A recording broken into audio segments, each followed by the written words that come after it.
Salut l'équipe, comme je sais qu'il y en a qui n'ont pas beaucoup de temps pour prendre le temps de lire, cette année j'ai décidé de vous faire une vidéo pour vous parler de notre stratégie offensive. Donc comme les années précédentes, on va jouer en passing game, c'est-à-dire en jeu de règles, on va mettre quelques règles en place qui va faire qu'on va pouvoir jouer tous ensemble. Et on va commencer tout de suite avec les règles générales qui doivent être invariables.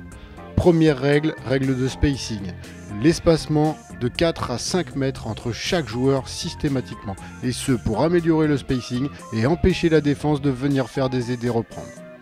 Deuxième règle concernant les formations, on a plusieurs types de formations, l'important quand on rentre en attaque placée, c'est de prendre les positions claires de ces formations avant tout mouvement.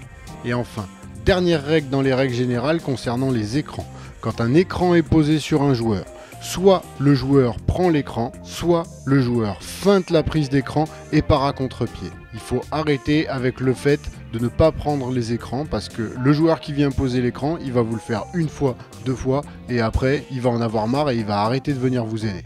Après ces quelques généralités, on va passer aux règles de circulation des non-porteurs de balles. En effet, au basket, il n'y a qu'un seul ballon pour 10 personnes, donc la plupart du temps on passe à jouer sans ballon et la circulation des non-porteurs de balles est très importante en attaque. Donc première règle, ce sera la règle des coupes. Lorsque le porteur de balle effectue une passe, il doit obligatoirement couper au panier. C'est-à-dire qu'il doit aller en direction du panier en demandant bien la balle, parce que son but c'est de la recevoir sur un passe et va et ensuite d'aller marquer. Il n'est pas obligé de partir directement après sa passe, il peut gérer légèrement son timing en fonction de qui y a à l'intérieur de la raquette ou pas. Deuxième règle, lorsqu'un spot proche du ballon se libère suite à cette coupe, le joueur sans ballon le plus proche du spot, ici 2, doit le remplir. Par cascade, le second joueur le plus proche, ici 4, doit remplir le spot laissé vacant. Maintenant, si le porteur de balle dribble pour aller vers un spot occupé, l'occupant du dit spot doit effectuer une coupe vers le panier et ou poser un écran. Ici, 2 va poser un écran sur 4 après la coupe, mais il aurait pu aussi ne pas couper et poser son écran sur 5 qui lui aurait coupé. Autre règle de coupe, lorsqu'un joueur est à une passe du ballon et que le porteur de balle a une intention claire de chercher à lui faire une passe, soit son défenseur est en contestation, en coupant la ligne de passe, alors ce joueur va couper au panier en back cut, c'est-à-dire dans le dos de son défenseur, pour y recevoir la balle. S'il n'arrive pas à avoir la balle, il va poser un écran à l'opposé. Soit son défenseur est en contestation dans le couloir de jeu direct, alors le joueur va effectuer un V-cut, c'est-à-dire qu'il enfonce son joueur vers la raquette, puis revient à sa place afin de popper vers l'extérieur et de se dégager de la place.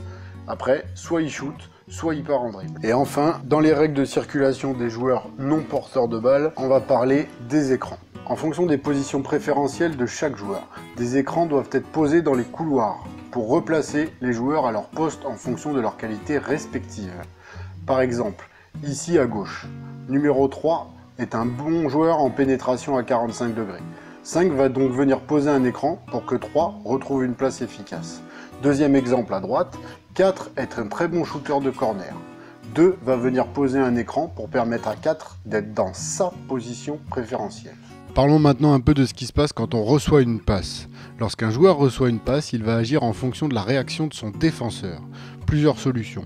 Si le défenseur s'avance pour venir en pression, le joueur a le choix entre partir en dribble pendant que son vis-à-vis avance encore ou de faire une passe s'il considère que les conditions de départ en dribble ne sont pas bonnes. Deuxième solution, le défenseur recule pour protéger le panier dans le couloir de jeu direct, donc dans l'axe joueur-panier. Le joueur a alors le choix de shooter ou de passer la balle.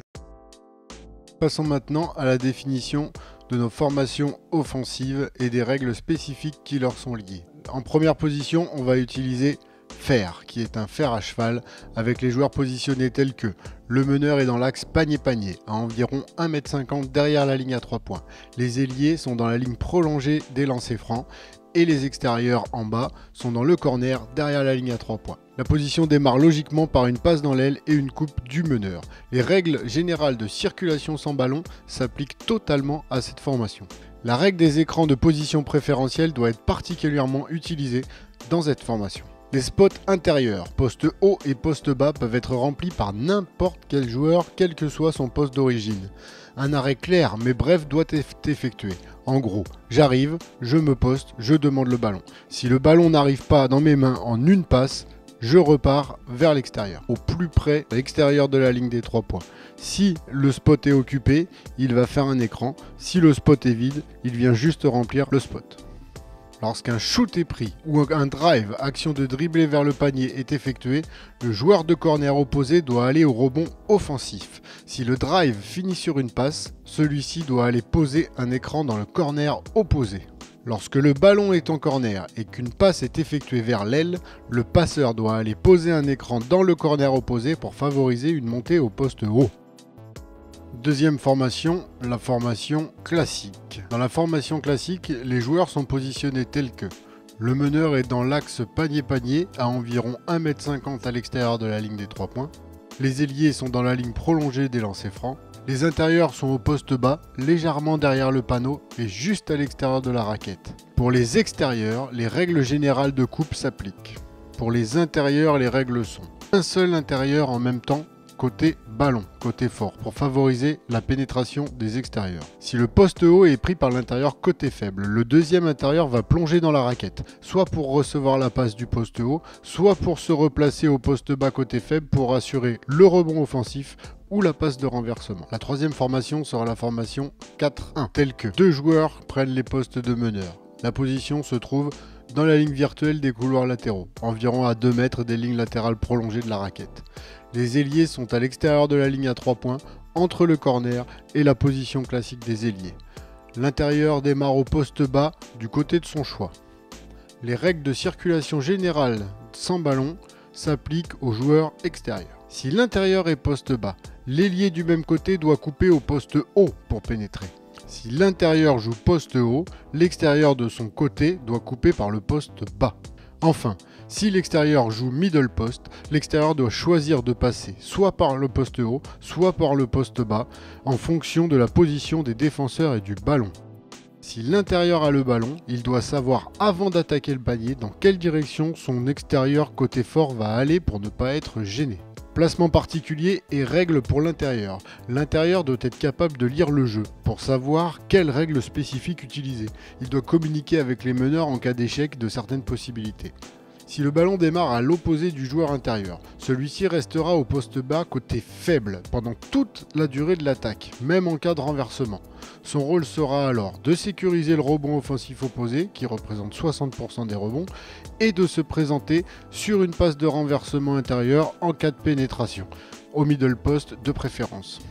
Deuxième possibilité, si le ballon démarre du côté de l'intérieur, celui-ci jouera au poste haut côté fort, soit en proposant des écrans aux meneurs, que ce soit au poste haut, soit à l'extérieur de la ligne à 3 points, soit en se postant côté fort pour jouer la récupération de balle et le shoot intérieur ou la pénétration. Dernière possibilité, si suite à une transition le ballon démarre en corner, de n'importe quel côté, l'intérieur jouera alors côté fort, au poste qu'il choisit, poste haut, bas ou middle post. Les règles particulières de coupe pour les extérieurs seront ici très utiles. Dernière formation, la formation 1-3-1 qu'on va moins utiliser que les autres, alors que pourtant sur une défense 2-1-2, elle est vraiment très utile. Dans cette formation, les joueurs sont positionnés tels que le meneur est dans l'axe panier-panier à 1,50 m à l'extérieur de la ligne des 3 points. Les ailiers sont toujours dans les axes prolongés des lancers francs. Nous avons un poste haut sur la ligne des lancers francs et un poste bas qui va démarrer short corner, c'est-à-dire à l'extérieur de la raquette, au côté faible. Dans cette formation, les passes de renversement du jeu sont assurées par le poste haut. Il existe 2 spots supplémentaires dans les corners. Le poste haut navigue sur l'axe panier-panier entre le poste haut et l'extérieur des 3 points. Le poste bas joue toujours côté faible du ballon, soit pour assurer le rebond offensif, soit pour jouer le renversement intérieur assuré par le poste haut ou l'ailier. Et enfin, pour finir ce passing game, on va parler des isolations. Les isolations doivent être mises en place dans des conditions particulières qui doivent être réunies, c'est-à-dire que la défense est une défense homme à homme. Un défenseur adverse a soit 2 fautes dans le premier quart-temps, 3 fautes dans le deuxième quart-temps ou 4 fautes. Il existe aussi des situations particulières dans lesquelles le défenseur est réellement moins fort que l'attaquant, dans lesquelles on utilisera les isolations. Dans le cas des isolations, on utilise automatiquement une formation en 4-1. Le spacing passe alors à plus de 5 mètres entre les joueurs et le but de l'attaquant est d'aller au panier pour provoquer la faute et chercher les lancers francs. S'il marque, c'est mieux. Les autres joueurs continuent les règles de rotation normales mais cherchent à servir l'intérieur en priorité. S'il y a changement de défenseur, le jeu redevient normal. Voilà pour l'essentiel de nos stratégies offensives 2018-2019. J'espère que ça aura été, que vous serez resté jusqu'à la fin de ces explications. Et de toute façon, on en reparle à l'entraînement et au match. Vous inquiétez pas, on a toute l'année pour mettre ça en place. Voilà, ça va le faire, on va tout défoncer. Pouah, ciao l'équipe!